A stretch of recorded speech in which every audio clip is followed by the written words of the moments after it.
Hi, everybody. Welcome. I'm Dana Litwin, and I'm genuinely very, very excited and delighted to talk to my friend and colleague today, Kayla. Kayla Paulson's here. Yay! And we're both CVAs. Yay! Hi, Kayla. Welcome.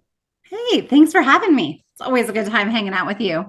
Another Tuesday tip that I really love that we've kind of talked about getting ready for today is about piloting something and failing forward. And I have a background in improv, as you know, and we call it failing upwards or failing with fun and just kind of learning from it instead of getting into a shame spiral or getting down on yourself. It's like, well, that's a way that I learned something. Do you want to talk about that idea and those tips of doing a pilot of something and failing forward?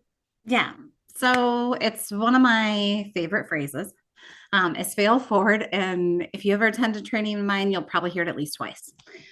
But I always say it's not failure if you fail forward. And if you're smart about going about it, make sure Mhm. that we're small. We can measure, did we do well or not?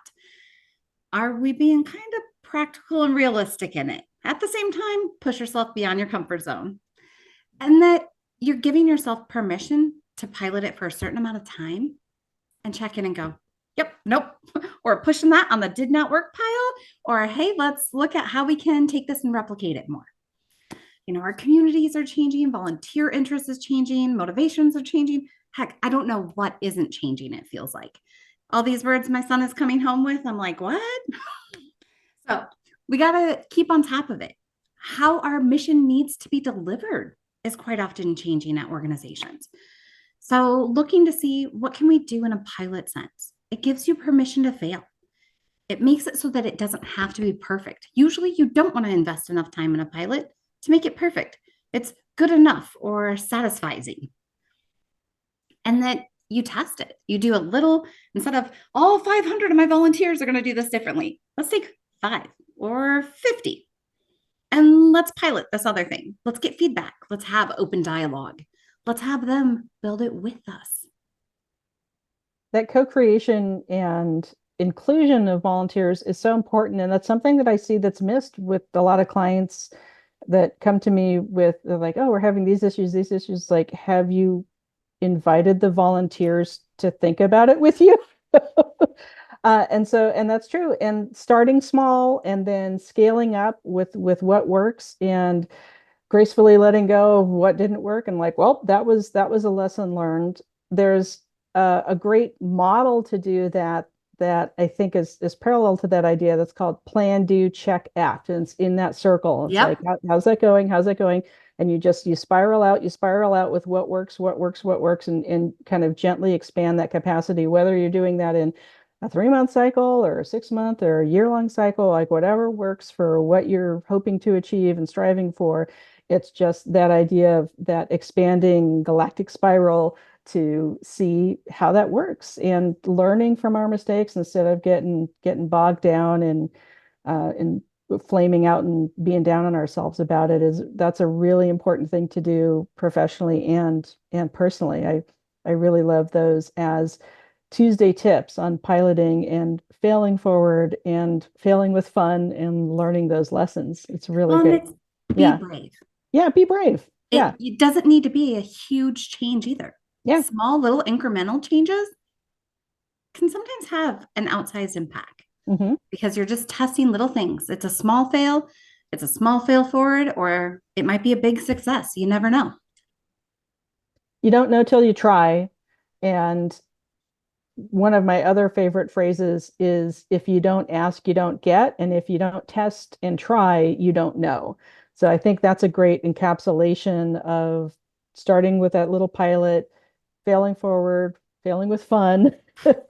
And just, data is data. Data is neutral. Information is neutral. It just tells you what's going on. And then it's up to you to analyze that and figure out like, oh, this is going to lead us more towards success. This didn't work as well as we thought. And what I love in that process when I've done that personally and with clients is something always surprises you. Well, and even if the big project fails, Yeah. you still learned something from it, and you might have learned a new thing about volunteers, a new way of doing something. Because again, pilots, people want to give feedback. Totally. The Yeah. community that you're engaging usually is like, yeah, let's rally around. Let's figure out how to fix this. So they might even put up bumper lanes or catch you before you get off the lane.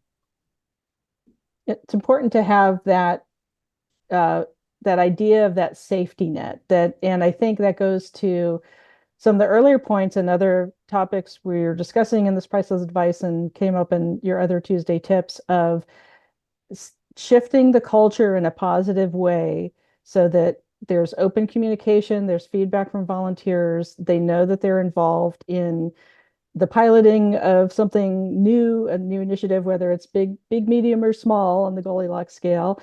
And again and again, every time I've run volunteer surveys, the overwhelming answer of how people want to feel heard and valued is that their ideas are used. Their suggestions and their expertise, if they've been a volunteer there for a long time, if they happen to have a background as an expert or specialist in the exact thing you're trying to do with this pilot program, that's the wisdom in the room that is too often overlooked, especially with leadership. And I think this all ties back together again in the importance of organizations going through service enterprise certification or renewing their certification to make sure that, everybody has that shared vocabulary and that shared understanding of the value of the work that you're doing, and that it's okay to fail. It's okay to learn from mistakes. Yeah. I love all of those as Tuesday tips. Thank you so much, Kayla.